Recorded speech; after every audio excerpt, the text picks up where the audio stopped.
All right, everything looks good. You look good, sir, I appreciate that, man. Thank you. with your Super Mario shirt Made on. made my day.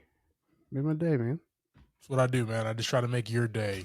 That's what I want to do every single That's day. that's the whole thing, right? I got you. That's the goal, man. That's the goal there. What's been goody, man? How was the weekend? It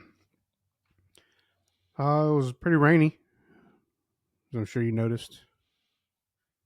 Very much so. Yeah, yeah. So, I went and saw Dune. It started at like 8 a.m. I got out there about 4 I told p.m. you. When I, Yep. uh, I went and saw that Saturday morning, and then I went and me and my wife went and caught some dinner at Noble Smoke in Charlotte. Oh, I don't nice. know if you've partake in that establishment yet, I but don't think I have. Highly recommend. it's right off.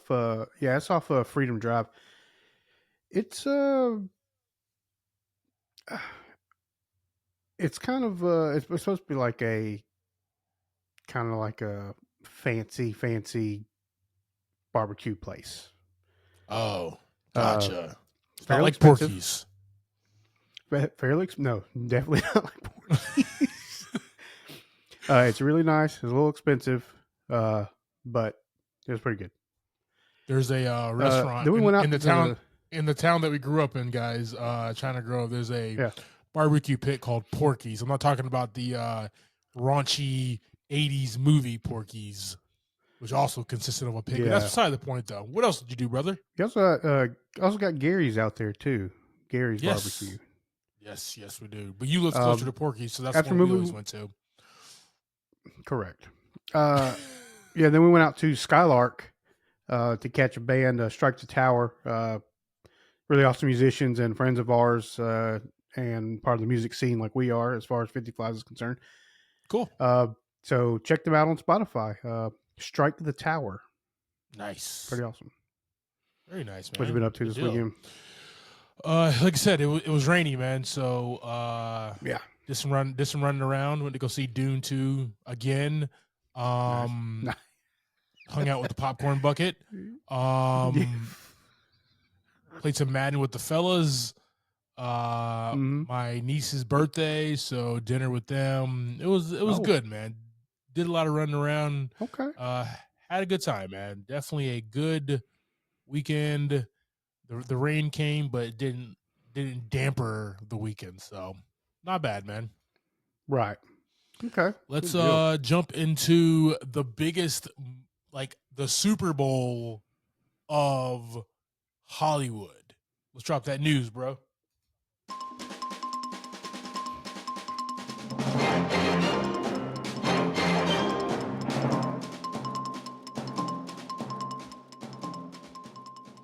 All right, team. Hope Man, everybody's doing well. I had to brush the dust off that button, man. We didn't get that one in a we while. haven't used that in a little bit there. So, well, we got some movie news here for you, team. Last All right. night, we're recording this on Monday. Last night, the 10th of March, was the Oscars, the 2024 Oscars. And did you watch? I did not watch. I've been catching clips all day Nice, long nice. of Very, very good. I typically have not watched the Oscars since David Fincher didn't win for Social Network. I've been boycotting it, but yeah, just um, so mad about that. Yeah. I had a feeling that the Oscars were going to get it right this year. I had a feeling, and I was right, man. Just a few of the winners: Best Picture, Oppenheimer. Like that was a Mm-hmm. gorgeous flick, man. Just awesome. Um, Cillian Murphy won for Oppenheimer. Of Robert course, Downey yeah. Jr. won for Oppenheimer. Oh, You yep. know what I mean? Yep. Christopher Nolan finally won Best Director for Oppenheimer. Maybe we should say all the ones that won everything else that wasn't Oppenheimer. That might be a little faster. That would be a little faster. Yes. Yes. You're right. Uh, Yes, you are definitely right there. But all well But big deserved. up, All well deserved. of course, there. And then big ups to Emma Stone and Poor Things. I haven't seen that yet, but it's on the list. And Divine Joy Randolph for The Holdovers. You know, we talked about both of those Nice. movies. We reviewed both those trailers, like dope flicks. Definitely got to add them to the list here. Did you see your boy? Did you see the clip of your boy John Cena on the Yeah, Oscars? his wardrobe change. Is that what you're talking His about? ward's body of a Greek god, man. Ridiculous. You're right. Crazy. Nah, man. Big ups to definitely all the Oscar winners out there, man. It was dope.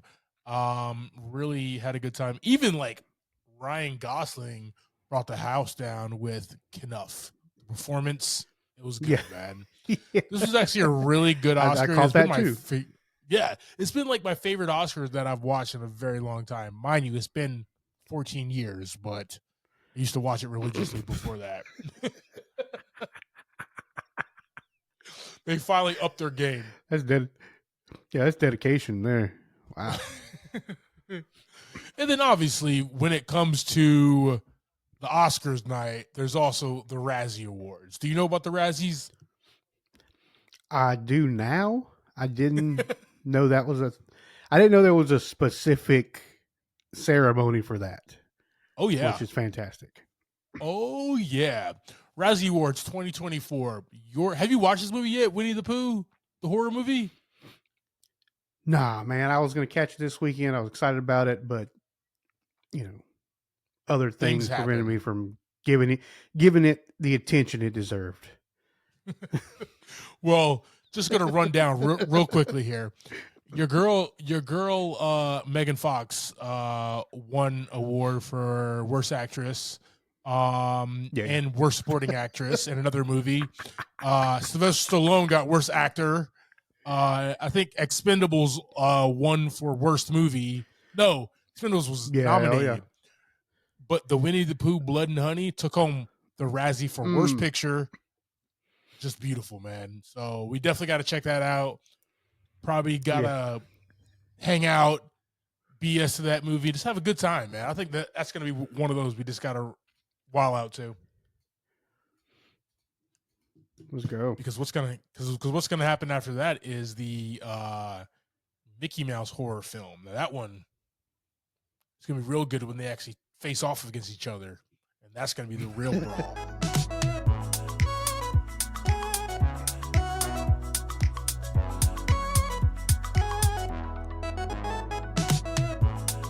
Welcome to this episode of Movie in a Pod. I'm Clyde Smith. And I'm Javier Villalobos. On this episode, we're discussing the trailers for The Idea of You, Knox Got Away, in our Movie of the Week, Dune, Part 2. We're going back to Arrakis, guys.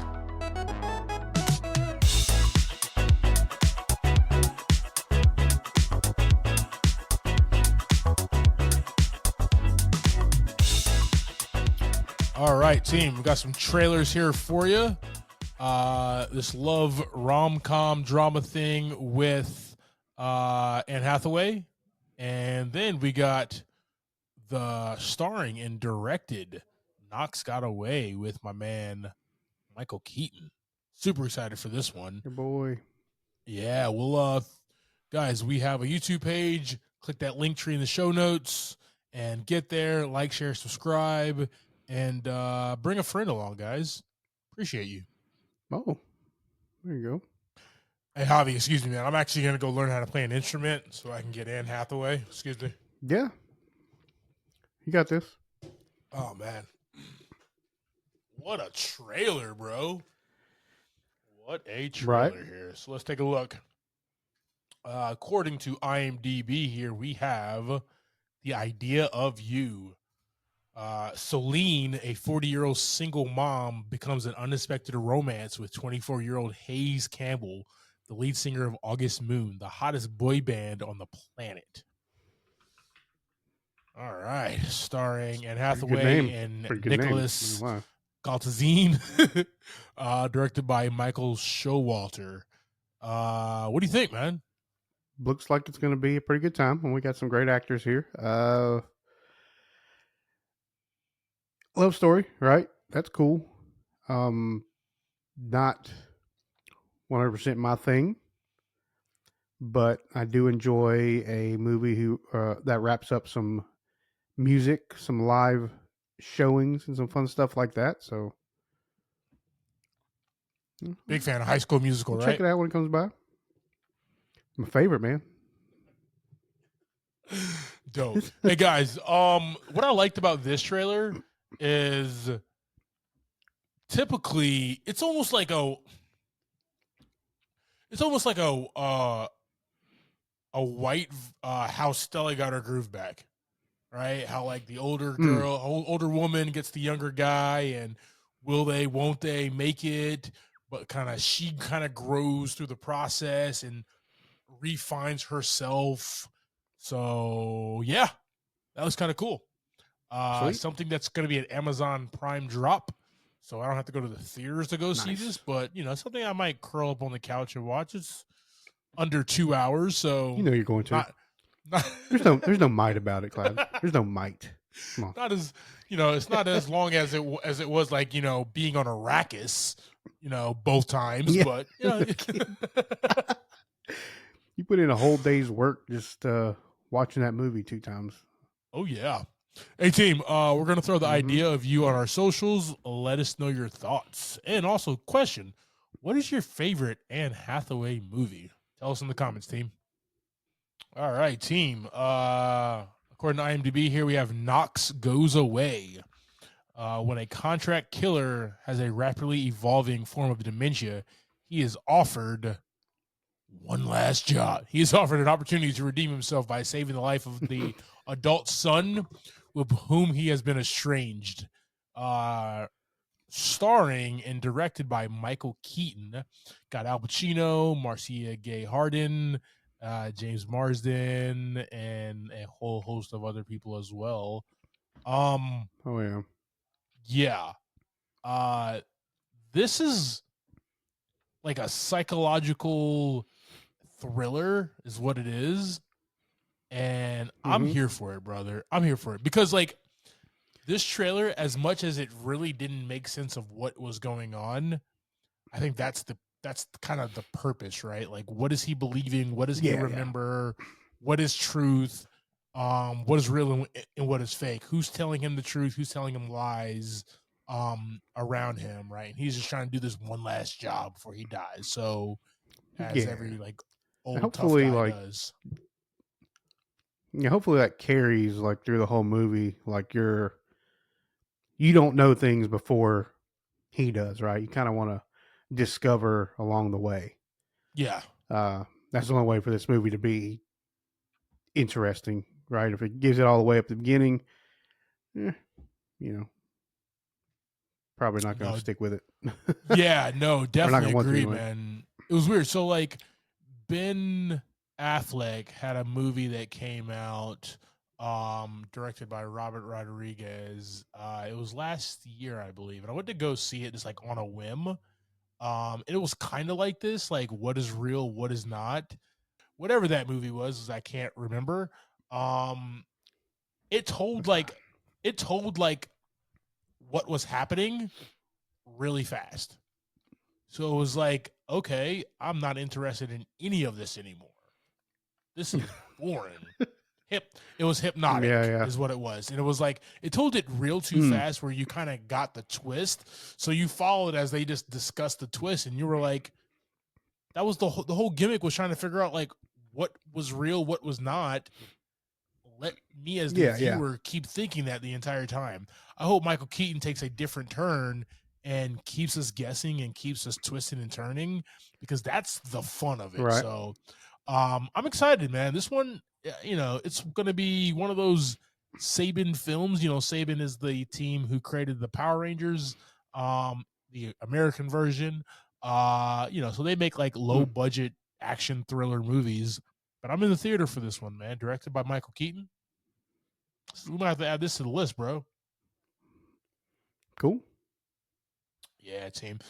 So let us know what your thoughts is about Knox Goes Away. Also, what is your favorite Michael Keaton movie? And yes, it is Batman Returns. I know, team. I know. He's Right. barely in the Yeah. movie. Yeah. He's barely Yeah. in the movie, but it's our favorite team. Let us know in the comments.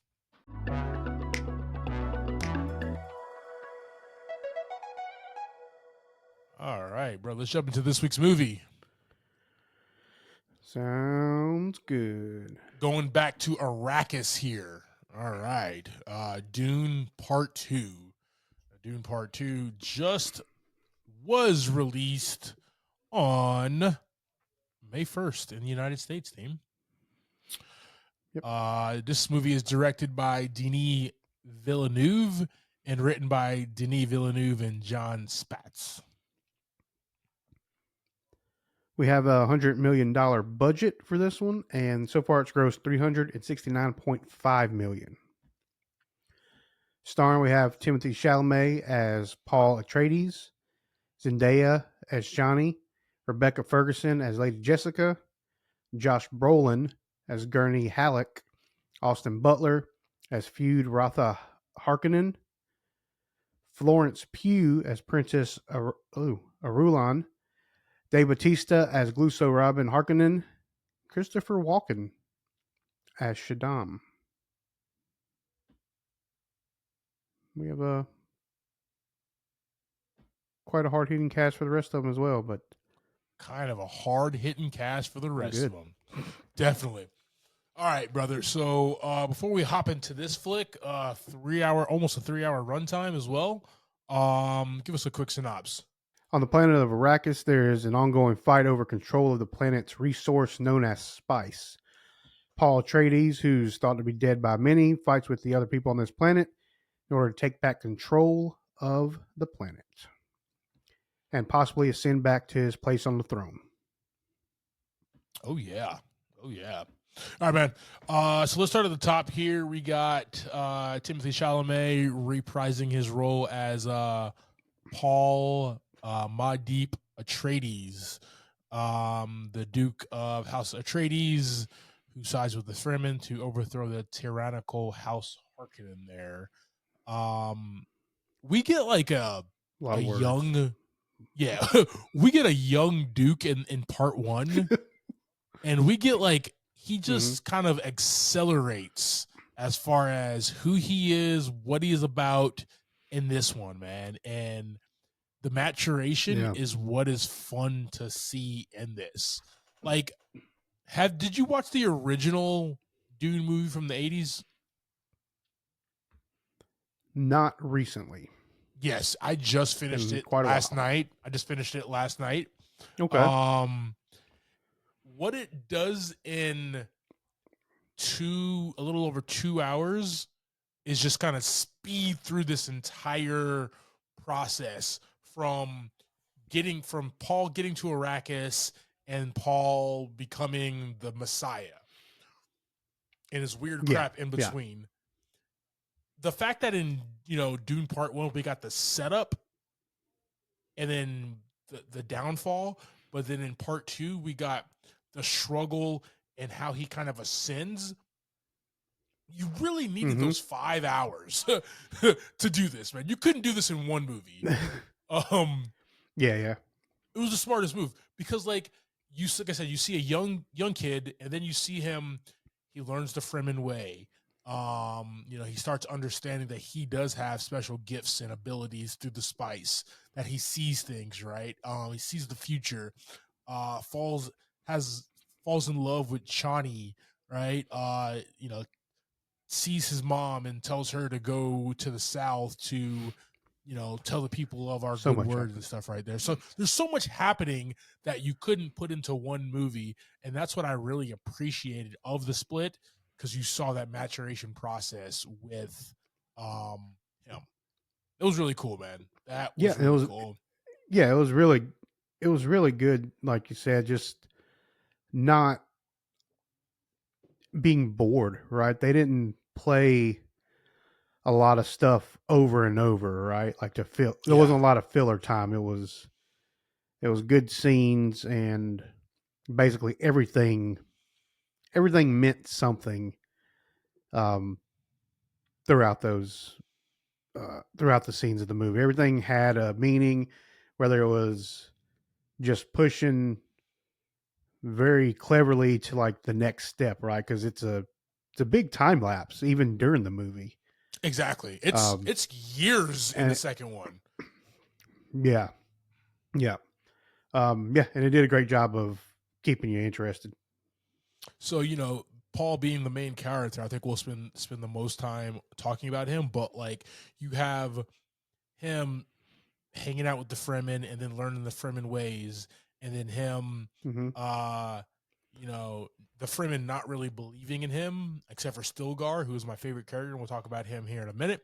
um Javier Bardem for the Oscar, best supporting. Anyway, Hmm. um holding on to that faith. So then he goes through these trials and stuff about, staying, out, not getting eaten by a sandworm and being out there and going to the end of the sand and coming back.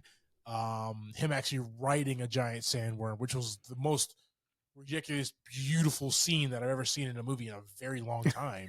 Um, I mean, it was creepy, it was scary, it was beautiful. You felt like you were writing this thing with him, Yeah. man. It was awesome. Um, so there's all the stuff that he does, him proving himself to be like a wartime general as well in this during this Mm. fight between the Fremen and the Harkonnen. I just love the maturation process, man. I really was not. I wasn't set to see that Timothy Chalamet could act. This movie proved that to me. That like first one, not really much so. With Oscar Isaac and all those other great actors. This one, he had to Right. lead, and he led, and he acted his ass off. Man, he was a fantastic Oh yeah. Paul in this movie here. So all right. Agreed. We also have Zendaya as Chani, a young and rebellious Fremen warrior who is Paul's love interest here. The, I hate reviews. I hate listening to everybody else's reviews, even though that's what me and you basically do for a living. Um, Yeah. but like a lot of what I've kind of read was they didn't seem natural. Like their love, their Hmm. togetherness, and I'm like, that's one of the strongest parts of the movie, man. Is them together. Well, I Like mean, they're also like out in the desert trying not to be eaten by sandworms and stuff. I mean, exactly. they can't go hop on the private jet and go, you know, go take some pictures out at the edge of the beach. You can't do that. So Exactly, no, I mean, man. I had a So good time with it too. I mean, it was in there enough to where you knew they were kind of, you know, interested in each other up to a certain yeah, point where you absolutely knew they were interested in each other. Um, but it wasn't overdone to where it was like you realized they were still soldiers and warriors in this thing and yep, not able to really be much more than that most of the time. exactly. Because they have to fight. It almost reminded me of like Yeah. Neo and Trinity in the Matrix, where like they did love each other, and we saw glimpses of their love in that first trilogy. Um, Yeah. but they didn't overdo it. It was just the right amount of love story added to this war. And that's what I really did appreciate about these two. Obviously, Zendaya being the great actor that she is, um, she brought it. I love that she just was, even in that suit, even with her hair pulled back, right? She still showed like that beautiful charm that she did, and everything else that she's done before that, man. So really appreciated her in this role and just kind of being Yeah. the Fremen warrior who brought him along, right? She thought he was kind of bullshit at first, but he then jumps in and she's like, okay, there's something about this kid, something about this Yeah. guy. I like Yeah. this guy, man. So really fun there. We got Rebecca Ferguson returning as Lady Jessica, Paul's mother, and she has a weird kind of thing that happens to her, right? She becomes Oh yeah. the what's the word? The Reverend Mother of the Fremen, and then she kind of goes south and starts spreading the tall tales of her son being the Messiah, being the one Yeah. to liberate the Fremen people and the people of Arrakis and stuff like that. And like Yeah. All that that was word kind of weird starts to to me. spread. What's up? Yeah. As that whole thing was super weird to me. That like just some random lady you found out in the desert is now like leading your whole planet of people almost. It's weird, man. So like you it was weird, but then like Frank Herbert's book had so much, man. It was a war movie. It was a war novel. It was a Yeah. love story in there, right? It's like geopolitical politics is in there. A lot of religious aspects are in there as well. So there's Yeah. so much. There's I so mean, it so goes there's along there's with kind so of the much. yeah, it goes along with like the prophecy that they kept talking about. Like I get that. I Exactly. just thought it was like thought it was just super weird that like I said, just some random lady from the desert is just now like just telling everybody this, that, or the other, and they're like, "All right, cool, let's go." Dope. Whatever. it's whatever. So like I like that Rebecca Ferguson also went on a journey in this movie, man. That was really fun hmm to watch there. He did not die. Josh Brolin's character is alive and well. Gurney Halleck, the former military leader of the House Atreides and Paul's mentor, returns and basically becomes his like as Paul if Paul's the general, first hand like right hand man is Gurney Halleck, man, because he just falls in line Yeah. because he's still a member of the House Atreides and is that military leader. Also introduces them to the nuclear arsenal that the Atreides has Mm, left there as well. So that plays a big role later on in the movie. But right. he's there. He kind of doesn't believe any of the Fremen stuff, all the religious zealot stuff, but he is going to follow Paul to the ends of the earth. And like, even though he didn't believe it, he still fell in line, and I appreciated that. Yeah, yeah. I mean, yeah, when Paul was giving his speech, um, when they were in the temple or whatever that was called, Yeah. uh, he was like super proud of him, right? He was Yep. like, "That's my boy up there, getting real right now, right?" Uh, There was him in Duncan, Idaho, was kind of not didn't know if he was ever going to grow up. You know what I mean? So you kind of got that yeah, glimpse in yep, in part one. They treated him as a kid. Now he's this grown man leading an entire army against the Harkonnen. So and Gurney got to see it with his own yeah, eyes. All right, man. Let's talk about Austin Butler's character. A great addition to this film is Fade Rotha Harkonnen, the Baron's youngest nephew to the House Harkonnen. And I don't know about you, man, but I love when a character is psychotic, is a sociopath, right, is just a cold blooded killer. And you believe if you met this person, he would just knife you for no reason at all. Just point blank. agreed, That's agreed. that's the vibe. And Austin Butler puts that out there very well, very well. Very well, man. Like you thought that you kind of knew without even knowing this story, you knew that you got this young Fade Rotha and you got this young Paul Atreides. They're gonna have to throw hands eventually, right? Like that's kind of what the story is Right, leading up to. You don't know how, you don't know when. Hell, you didn't even know if it was gonna be in this movie or not. But like eventually we saw Paul's fighting skills in part one. We saw Fade Roth and how good he is with knives, and what he did on his birthday, and how great of a yeah, swordsman fighter he is as well. These two got to throw hands, man, and and just leading up to that and seeing that, like, it almost put, it put fear. If you're rooting for Paul in this movie, uh Fade puts fear in your heart that, like, he might get the best of Paul. Yeah, And then because I mean, and even then up to this yeah. point, you haven't seen anybody who is like fighting that well. Yeah. Like all the people Paul had been fighting either almost killed him or didn't even come close to killing him at all. Yeah. So you don't really know like how those two are going to pair up, but you see how Feud is able to handle himself. But you never really Yep. see like you never really see Paul take on an actual opponent. It didn't seem like up until this point. Yeah, he basically took on, like, the people that he did take down were all like stormtroopers, basically. If you want to compare them, right? They were just like Yeah. disposable henchmen, right?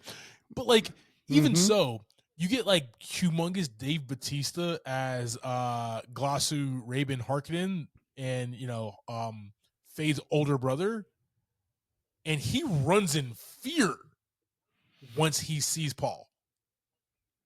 Like, that was Right. humongous to see this humongous man, humongous, powerful man.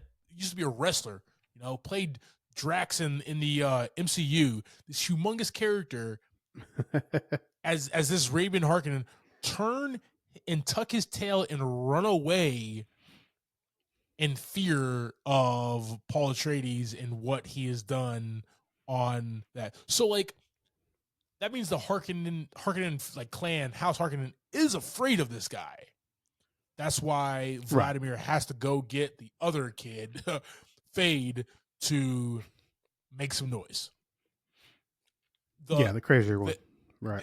exactly. So, like, the ins and outs of this movie, the storytelling, it's complex. It's, you know it tells a lot when in this scene you see Rabin running away from Paul, and then in the next scene, Vlad's like, I gotta get Fade. You know what I mean? Like, it just tells a big story. Like, I gotta get the Yeah, younger yeah. brother to go ahead and match. So, really cool there. Really quick, we have Florence Pugh as Princess Irulan, the Emperor's daughter. She's basically in the background, but trying to understand what the hell is going on this planet the entire time in this, and also trying to see the deals that have been done with her father, the Bene Gesserit, and trying to figure out who the hell is this Maudip character as well. So basically, Yeah. she's Inspector Gadget trying to figure it all out. Christopher Nolan as Shaddam, really quick character in this, didn't have many scenes, but pivotal. As come to find out, I believe you said Christopher Nolan just now. I got Oppenheimer on the mind, bro. Still, Yeah. still, Yep. man. I feel you. I feel you. Just beautiful movie, Walken. man. Christopher Walken, just for the Christopher for the Walken, fans. famous from what is he famous from? What's a Christopher Walken movie? I don't know. He's getting Joe there, man. Dirt. His Joe career's really Dirt. growing right now. Joe Dirt. He's famous for Joe Dirt, ladies and gentlemen. Okay, that's the movie. It's the only thing he's famous for. Yeah. If you want to see an Right. Oscar-worthy performance of Christopher Walken, you watch Joe Dirt. Damn it, okay? So good. That's it. Such a good movie. Oh man. Yes, Christopher Walken as Shaddam IV, the Emperor, Hmm. and basically the guy, come to find out, he's the one who's actually in that high tower doing the wheeling and dealing and telling people what to do and what he wants. And his daughter even says in this movie, it's not even a secret. My father's like a weak man, and all he really cares about is money and power, not like loyalty and stuff like that. And that told Yeah. everything you need to know about this guy. Um, he'll change his mind in a second, depending on what the dollar bills say. So, uh, Leah Sadu is in this. Margot Faring. She is a close friend of the Emperor, but also has a thing with Fade. Bene Gesserit is just weird, man. Their plot. I still don't really understand their dealings as far as their whole purpose. I understand they have like religious purposes and they're good um advisors, but Yeah. she slept with Fade, so she was like House Harkonnen is like safe in me, and I promise it was a girl. Like Yeah. okay, there's some stuff I just don't know. Would love to know how things work, but whatever. Yeah, her little part in there was kind of weird. That was Very. I didn't follow why other than she was trying to have a baby. Maybe Basically, just to protect the bloodline, I guess. I guess so. I Maybe mean, I don't. maybe that's Okay, their whole purpose right there. Protect these great house bloodlines or something, but who knows? right. Stellan Skarsgård brings a fantastic, scary performance as Vladimir Harkonnen, head of House Harkonnen, Fade Rotha and Glosso's uncle, sworn enemy to the So Atreides good. and former steward of Arrakis. Uh, when it comes to being a bad guy, like Stellan killed it here. He was a bad guy in like all the prosthetic, fat suit. He was floating. There's a lot going on Hmm. here with this guy. But he pulled it off and he was very scary the entire time, man. Yeah, he's a guy that's got it either way, right? He's a villain, or he can be pretty funny too. Like he was in Thor. Yeah. Uh, he can be funny and play that role, and then he's like this one was uh very intimidating role. Humongous too, yeah. Yeah. All right. My favorite character of the movie, Stilgar, leader of the Fremen tribe of the Stitch Tabar. And the reason why I love Stilgar is the undying devotion and support of Paul as the Messiah. Like Right. I love it. I love the scene where he was just like Paul was like, "Yeah, I'm not a Messiah," and then Javier Bardem's character Stilgar was just like, "Look at him. He goes and does something amazing, and then he says that he's not the Yeah. Messiah. That makes him more Messiah-like, or something along those lines, right?" And like, Yeah, that's so good.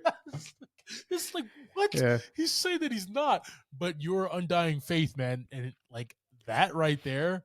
A lot of movies that we see these days, uh, he kind of reminds me of going back to the Matrix. He kind of reminds me of Morpheus in that regard, where like Morpheus always believed in him, undying, and Hmm. was not going to stop either. So definitely appreciate characters like this, man. And it's Javier Bardem, and he's just naturally funny, right? He doesn't try to be funny in his movies. He is just a funny guy with his delivery, with his accent and everything. Yeah. Don't try to impress me on that. You know, don't die. You're probably gonna die. Like just the little lines that he does, man, is just perfect. So, all right, man. Agreed. Real quick, Anya Taylor Joy makes an uncredited cameo as Aaliyah Atreus, Paul's unborn sister, Pierce's vision. So that was kind of cool to see in this movie as well, dude. Right. Javi, What's up? we're back. We're back on the planet Arrakis, man. Just Yes, we are. the look and feel, man, of this movie. Like there's nothing there except for sand and sandworms and popcorn Yeah. buckets. But talk to me about the look and feel of this movie, bro. Yeah. I mean, we bring the same beautiful scenery as we did in the first one, right? I mean, it's just a desert, but the the visual effects of the lighting and like the texture of the sand when the wind's blowing through it, the the twinkle of like the spice and stuff in the sand. Yeah, that was dope. Um, just a just a real big movie. Yeah, Um, even even like when you're indoors in like the meeting rooms and stuff like that, everything's humongous, like just big open spaces. Yes. Okay. Um, I love that you brought that up because even that's like just kind of like those, a flow through the whole movie. yeah, and even like in those rooms, like those big caverns where the Fremen go, or even the where the House Harkonnen kind of hang out at, or whatever in this movie. There's so much texture to the Yeah, walls. I noticed that, man. Like I spent a right. lot of time Yeah, seeing what they're talking about, but also looking in the background. There's just so much texture and space, and just everything has meaning in this movie, man. And that was just really cool to see. Uh, my favorite obviously was when he rode the humongous sandworm, but also just those yeah, small moments of when they set up those camps, right? When he's having these conversations amongst other Fremen people, he kind of gets his nickname and everything. Like even that's a very lived yeah, place, man. Uh, everything about this world, everything, loved it. yeah. All the sandworm stuff was really awesome. Like they had the one part where it was like three or four of them side by side that they were riding when they were Yeah, going yeah. from At the north to end there, yeah. south through the storms. There's like four humongous worms just coming out of this sandstorm, This is just what and y'all do, man. like I said, just a view of a humongous desert and this humongous sandstorm and humongous worms and just little tiny people on them. We're driving them. just Great. it was so awesome, man. I really, Yeah, yeah, it was just things that we've never seen before that we're watching, and we're like, dude, this is a world. Like how Star Wars yeah, is a universe, how Star Wars is a world. This is a world that we've never seen before, man. And this is I love being on Arrakis. I love being on the planet Dune, man. It's just really a good time. Um, Even when you're on the Harkonnen planet for Fade's birthday, and that black moon or whatever, or that black sun or whatever, like that's just really cool. The whole yeah. movie vibe changed. You get these oranges and Right. yellows and beautiful bright everything, right? And then it just changes to this black and white. That's everybody. That's everything. And it's Yeah, that's still crazy. beautiful. It's still beautiful, man. It changes your mood, but like you're like following another story. You're following another movie, and then it kind of kicks you back over here, back to Arrakis, man. So just big ups to this, man. Real quickly here, the music, the one and only, excuse me, Hans Zimmer. Need I say Man. more? He's a legend. He's been doing it for decades. Uh, Everything that happened in here, man, the fight scenes, the love story, everything, um, you felt that through the composition in this movie, man. The orchestra, Hans Zimmer just brought Right. it, man. I can't say enough of the feeling I had while he was writing that sandworm, man. Right to the heart, right? Right to the Yep, heart. yep, yep.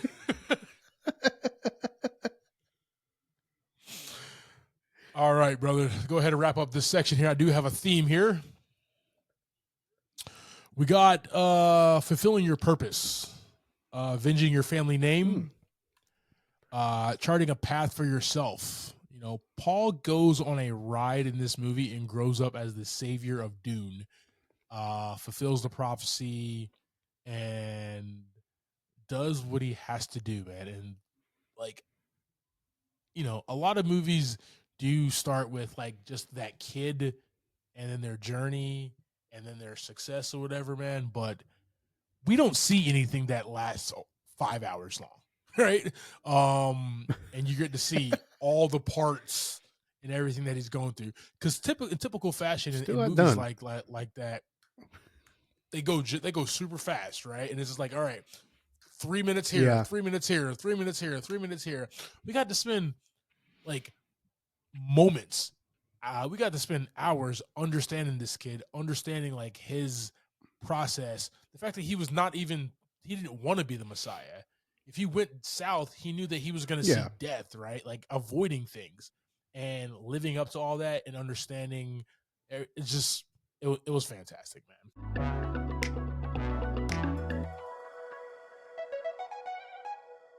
All right, team. So that is our conversation about Dune Part 2. JV, give me your thoughts and ratings on this flick, brother. Yes, sir. Yeah, man, we're going to go with 4 buckets of popcorn on this one this week. Nice. Just follow. I'm glad it fell into the same path as the first one. Like we're still on this gigantic planet, and we get to see this gigantic planet, and interact with like kind of random times, right? Like there's a ship that comes down and tries to farm spice, so we blow it up every once in a while, right? I'm sure there's a bunch more going on than that. But every time they do it, it's kind of for a purpose, right? They raid the people, they raid the ships, and they get more weapons. We see them constantly arming themselves. Details like that is what really made this movie great for me, was every scene being very crucial. Yeah. And like you said, for Timothy and Zendaya putting on a great performance for us. Timothy really leading this movie for 3 hours, just front and center. So it's going to get 4 buckets from me, sir. How about you? Good stuff, man. Good stuff. Yes, sir. Top-notch cast. You can't ask for a better cast than this, man. This is great. Great performances from all. With weird. This is different than jumping into a Star Wars movie where like there's already a process that you kind of jump in and copy with Star Wars. Yeah. You kind of know it's a Star Wars is a poem where you kind of can jump in and see what's been done before and kind of add your own mix, but you're gonna still follow that path that has came before. These characters, these actors, they said, you know what? All we have is the book. All we have is the script by Spats and Denny. That's what we're gonna go off of. That's what we're gonna go on. We have nothing else. And you saw them create, right? A lot of people dub Dune as like an adult Star Wars. I wouldn't go that far, but I see kind of what in regards they're talking about, man. I think the Oscars are going to be a year from now, man. This movie's going to be fantastic, and it's going to probably sweep like Oppenheimer did. This movie, man, 5 buckets of popcorn. It's beautiful. It sounds amazing. Has great acting. The love story, the action, the threat level midnight in this movie, man, is just huge to the Fremen people and to the world itself if the Harkonnens are able to control the spice. So, well, we're going for another round, right? So I think we're going for it's part about 3. about to get real nuts. We're going off world. We have to go for yeah. Dune, 5 buckets of popcorn. This is, for me, man, a perfect movie. 2024 is off to a good start. Thank you for subscribing to this week's episode, talking through Dune Part 2. Next week, we'll be discussing the American Society of Magical Negroes. You can catch that in a theater near you. Like always, I am Clyde Smith. You can find me across all socials. I am Clyde D. Smith. I am Javier Villalobos. You can find me across all socials at Mr. J8200. Thanks, guys. Appreciate it. The spice. The spice.